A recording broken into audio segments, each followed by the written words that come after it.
Hello, John. Hey, how are you? Hey, how you doing? I'm good. What's going on with you guys? Hey, I'm fine, thank you. Thank you so much. No problem. It's my pleasure. How you been?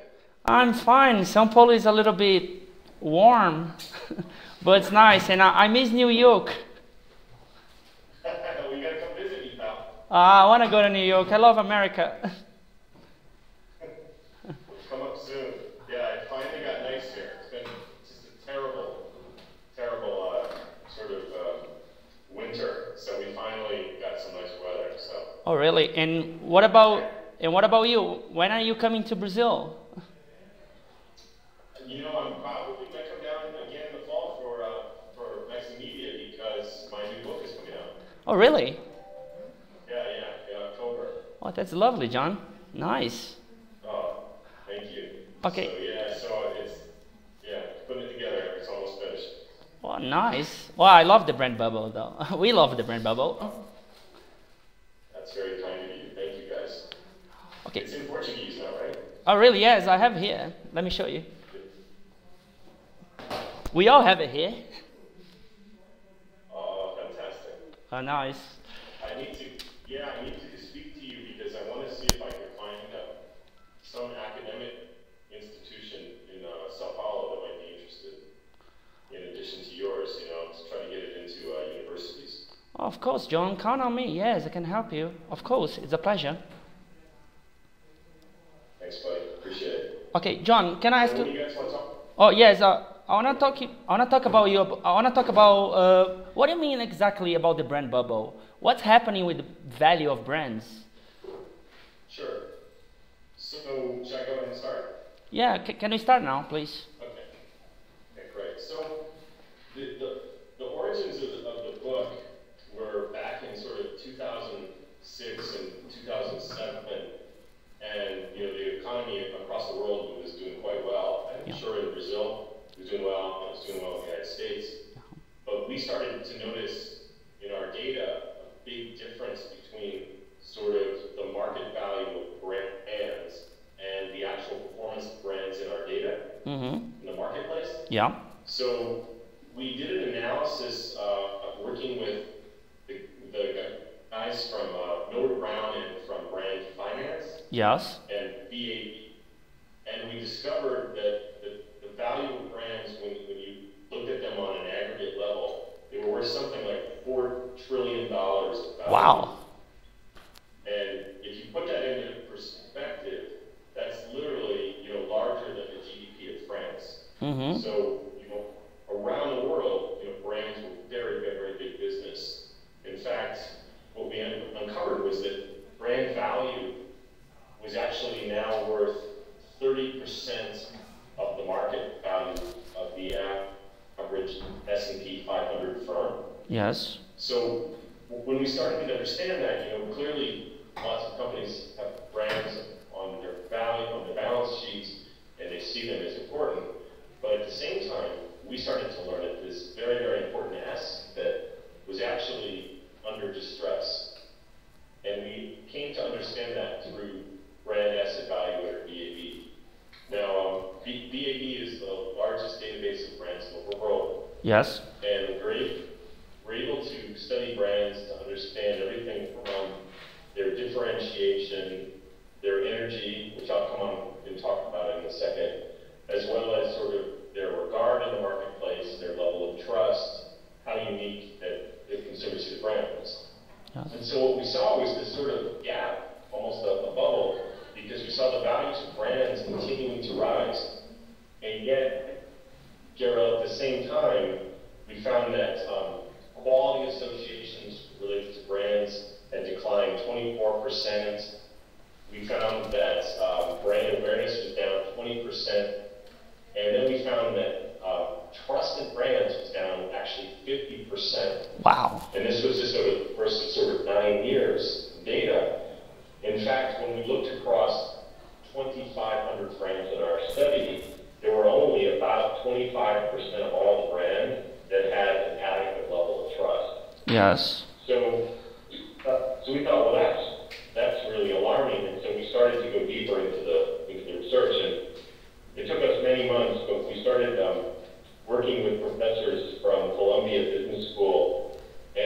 we started to uncover more understanding of just how serious the problem was.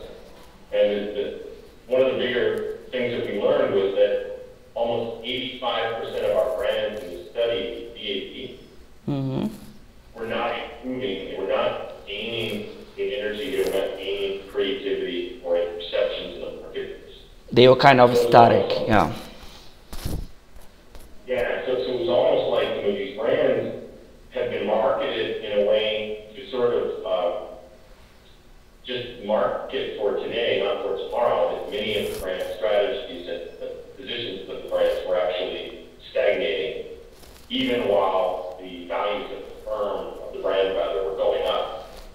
So we sounded an alarm, and that was sort of the origins of the book, of the Brand Bubble, which was to not only discuss as market researchers and advertising people, but also working with the academic community to help sort of raise this point of view. And while we were not trying to disparage brands, we actually were trying to stress that in this time, brands have actually never been more important. But the marketing of brands was the thing that we started to fall behind.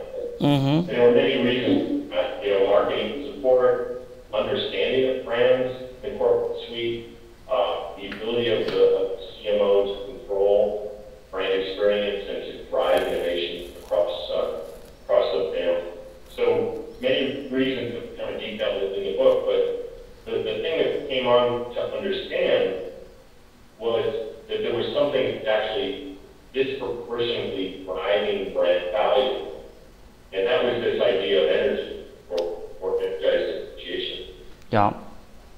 And to keep it really simple, energy is sort of the consumer's perception of motion and direction in a brand, and helps for consumers to understand that this brand has a sense of momentum, a sense of leadership, a sense of being relevant not only today but tomorrow, meaning it's advanced. So obviously a good example of that today in the United States, the iPad, which just launched over the weekend. Apple has clearly been a strong fan of energy, but we found brands in categories that couldn't expect that had very, very high levels of energy. So, for example, the United States, like Zappos. Zappos, yeah, exactly. In fact, I got a chance to spend some time with Tony Hsieh a couple of weeks ago. I interviewed him for my new book, and he just sees the culture of the company as his brand, and he sees that as even more important than traditional advertising. So it's a great example of how he's using his culture, whether it's through Twitter or whether it's through leveraging all the employees to speak on behalf of the brand. But the core of his brand, he says, is delivering happiness.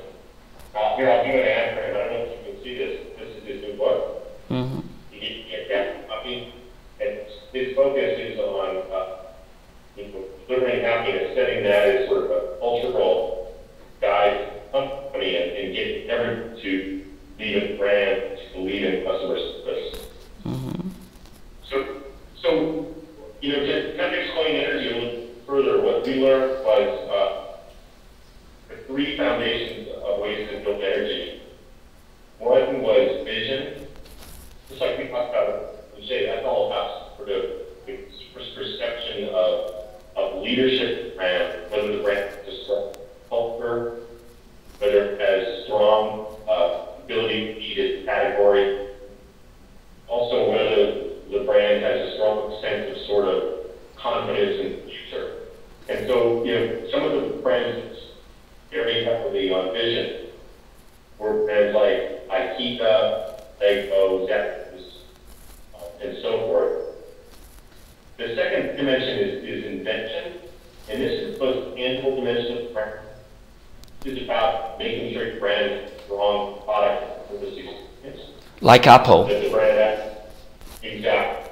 And then, also the brands that we saw in the study were brands like the Four Seasons, actually, around the world, where they have a guest historian that actually tracks each one of their customers to understand their preferences. So it's almost like the invention of the editors is really what you can do through the customer experience, what you can do through product and service innovation. And then lastly is dynamism, and this is the ability of the brand to build a strong presence and culture through social media, through advertising, through all the different tools that we have. So I guess to simplify it greatly, we probably spent lots of time building brands through dynamism in the past, and we didn't realize that there were these other important dimensions that be applying in the company in order to invest their energy and therefore increase the value of the brand to the company. Yeah. So what we did with the book was try to explain, sometimes in very technical terms, but if you get higher levels of energy in your brand, you get greater loyalty, greater preference, and ultimately you get greater contribution of brand value to the bottom line, to the enterprise value of the company. So we were, in essence, trying to sort of create support and understanding for brands through the CFO and why creativity and why sort of innovation was so incredibly important. Mm-hmm. Okay. John, how do you see the whole landscape of social media right now? What kind of opportunities do we have?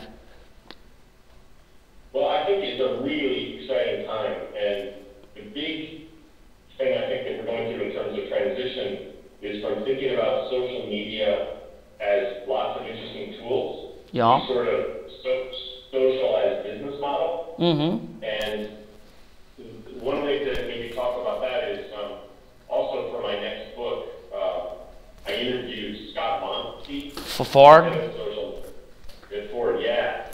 And I got a chance to go up to spend the day at the Ford headquarters and followed him around, tried to follow him around. He's very fast. And you know, Scott is opening the company up to understanding that, you know, you don't just push out a message on the marketplace, it's actually understanding and doing